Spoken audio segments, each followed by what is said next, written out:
हिंदू धर्म के बहुत इम्पोर्टेंट या बहुत महत्वपूर्ण एक चीज होती है यज्ञ। यज्ञ के बिना कोई भी साधना संपूर्ण नहीं होती। और जब यज्ञ की बात होती है तो यज्ञ में हवन कुंड की बात होती है। यहाँ पे कुछ मुख्य है जो है हवन कुंडों की, जो आपके सामने एक वीडियो रील चल रही है, इसके अंदर जैसे है योनि कुंड, वो बहुत योग्य पुत्र प्राप्ति के लिए होता है।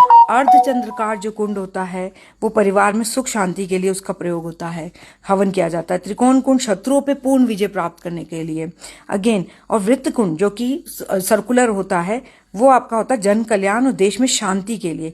सम अष्टास्त्र कुंड रोग, किसी प्रकार का बहुत रोग हो जो जाता है ना, उसके रोग निवारण के लिए यूज उसको जो है जो करना चाहती है उसमें यज्ञ। एंड सम षडास्त्र कुंड भी एक होता है जो शत्रुओं में लड़ाई झगड़ा करवाने के लिए होता है। इसके साथ भी फिर एक चतु कोणास्त्र कुंड होता है, सब कार्य की सिद्धि के लिए होता है। पद्म कुंड जो कि यहाँ पे नहीं है, उसकी फोटो यहाँ पे नहीं है वो बना हुआ, वो बहुत सुंदर कुंड होता है, लेकिन त्रितम प्रयोग और मारण प्रयोग जो होते हैं, जैसे कि लोग मारण प्रक्रिया करते हैं, उससे बचने के लिए होता है। जो कुंडों का हम जब हवन कुंड की बात करते हैं और अगर हम हवन कुंड का प्रयोग ना करें और अपनी साधना के बाद, हर साधना के बाद, जैसे अगर आप किसी मंत्र साधना और सिद्धि कर रहे हैं, आपको साल में एक बार हवन करना ही होता है।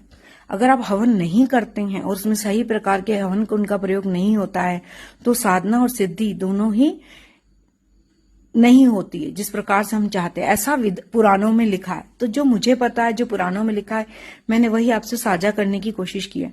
बहुत प्रकार के कुंड होते हैं, उन कुंडों में से कुछ मुख्य हैं जो एक रील के थ्रू और वैसे मैंने आपको समझाने की कोशिश की है।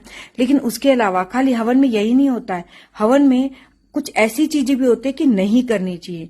जैसे उसके अंदर रंग प्रकार और हवन कुंड का जो है कलर भी बनाए जाते हैं, उसके ऊपर कलरिंग होना बहुत इंपॉर्टेंट है। उसको सजाया जाता है, उसके अंदर आहुतियां देने से पहले कौन सी लकड़ी की आहुति देनी है, कौन सी नहीं देनी है, सब पता होना चाहिए, क्योंकि हर प्रकार की लकड़ी का आहुति आप वहां नहीं दे सकते हैं।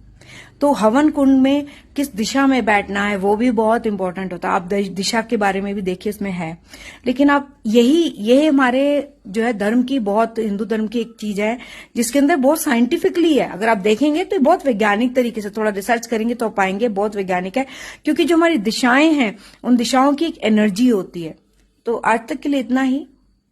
और अगर आपको अच्छी लगी वीडियो तो लाइक कीजिए, सब्सक्राइब कीजिए और दूसरों को शेयर भी कीजिए। Take care, stay blessed.